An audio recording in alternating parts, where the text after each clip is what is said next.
Hello friends, welcome back to my channel. আজ আমি আপনাদেরকে আরও একটি হেলদি ব্রেকফাস্ট রেসিপি বানিয়ে দেখাচ্ছি। এখানে আমি দু ধরনের ওটস নিয়ে নিয়েছি। একটা ওটস এখানে ক্যালোরিস ওটস, আর একটা ওটস এখানে নিয়ে নিয়েছি ওট ব্রাঞ্চ ওটস। আর এই ক্যালোরি ওটসের মধ্যে প্রচুর নিউট্রিশন আছে, আর এটি ব্যালেন্স ডায়েটের মধ্যে খুবই উপকারী। তাই আমি আজ এই ক্যালোরি ওটসটারই রেসিপি আপনাদের সামনে ব্রেকফাস্ট রেসিপি বানিয়ে দেখাচ্ছি। তাহলে চলুন দেখে নেওয়া যাক।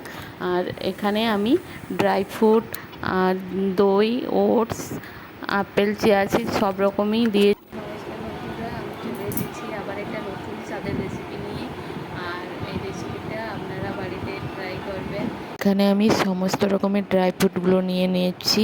এখানে আমি কাজু, কিশমিশ, আমন্ড, খেজুর, cherry, red, white, orange, blackberry ও সঙ্গে একটা আপেল নিয়ে নিয়েছি। আর একটি নতুন রেসিপি নিয়ে চলে এসেছি। এই রেসিপিটি হচ্ছে সকালে হেলদি ব্রেকফাস্ট। আর এই ব্রেকফাস্টটা আপনারা ট্রাই করতে পারেন। আর এখানে ওটসের ব্রেকফাস্টের জন্য আমি এখানে ওটস নিয়ে নিয়েছি। এখানে আমি টক দই নিয়ে নিয়েছি। আর এদিকে আমি অ্যাপেলগুলো কুচিয়ে নিয়েছি। আর এদিকে আমার ড্রাই ফ্রুটস ও নাটস লাগছে। আর সঙ্গে আমি একটু বাতাসা অ্যাড করে দেবো। আর এই মিষ্টি জাতীয় জিনিসটা একটু অপশনাল, না চাইলে যাদের অপছন্দ মিষ্টি না দিয়েও খেলে চলবে।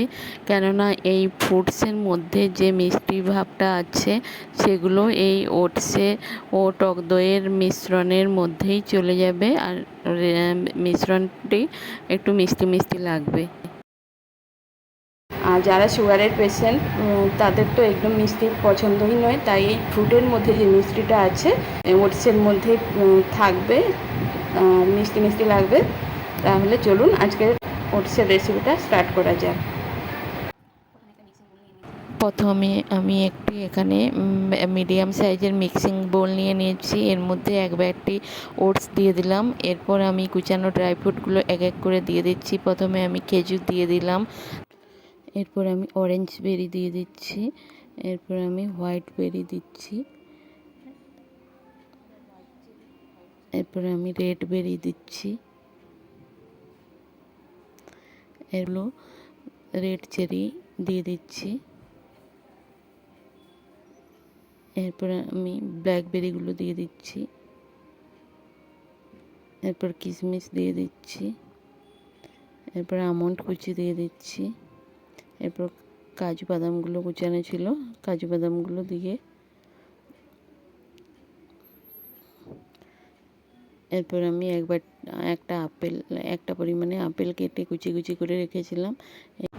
এরপর আমি আপেলগুলো কুচানো ছিল আপেল কুচানোগুলো দিয়ে দিলাম।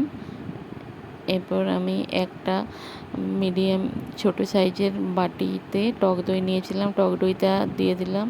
দিয়ে এখানে আমি 4 পিস বাতাসা দিয়েছিলাম। বাতাসাগুলো হাত দিয়ে আমি গুঁড়ো করে একটা চামচ দিয়ে ভালো করে মিক্সিং বলে সমস্ত ফ্রুট, ড্রাই ফ্রুট ও দইটাকে ভালো করে দিয়ে মিক্স করে নিতে হবে। ভালো করে মেশানো হয়ে যাওয়ার পর এখানে আমি চিয়া সিড দিয়ে দিচ্ছি। একটা ছোটো চামচের 1 চামচ চিয়া সিড দিয়ে, চিয়া সিডটা প্রচুর জল টানে। আমি আগে থেকে ভিজিয়ে রাখিনি, শুকনো দিচ্ছি, তাই কিছু সময় তাই চিয়া সিডটা ভেজার জন্য ওটসটাকে আধা ঘন্টার মতো ঢাকনা দিয়ে ঢেকে রাখতে হবে। চিয়া সিডটা দিয়ে ভালো করে মিক্স করে নিতে হবে।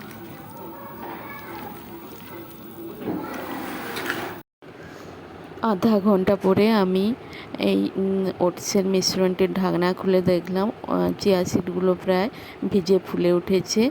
আর তাহলে এখানে ওটসগুলো আপনারা ব্রেকফাস্টে খেতে পারেন। এরপর আমার ব্রেকফাস্টটা রেডি হয়ে গেছে ওটসের। থাকেন একদিন এই ওটসের রেসিপিটা বানিয়ে বাড়িতে খান। বয়স্ক মানুষদের তো সবসময় মুড়ি, রুটি বা ভাত দেওয়া সম্ভব নয়। মাঝে মাঝে একটু ব্রেকফাস্টের রদবদল করলেও ভালো লাগে। আর এই ব্রেকফাস্টটা এতটাই খারাপ লাগে না, ফ্রুট আর ড্রাই ফ্রুট করার জন্য খুবই সুন্দর হয়েছে। একটা হেলদি ব্রেকফাস্ট। আর এই রেসিপিটা আপনারা বাড়িতে বানিয়ে খাবেন। সেদিকগুলো দেখে থাকেন। যদি ভালো লেগে থাকে তাহলে একটা লাইক দেবেন, সাবস্ক্রাইব দেবেন, বেল আইকনে ক্লিক করবেন যাতে পরবর্তী নতুন কোনো রেসিপি নিয়ে আপনাদের সামনে চলে আসতে পারি। চলুন আজকে এই পর্যন্ত এখানে শেষ করছি। দেখা হচ্ছে পরবর্তী কোনো আবার কোনো নতুন। তাহলে বন্ধুরা আপনারা সকলে সুস্থ থাকবেন, ভালো থাকবেন। দেখা হচ্ছে আবার কোনো নতুন রেসিপি নিয়ে নেক্সট এপিসোডে।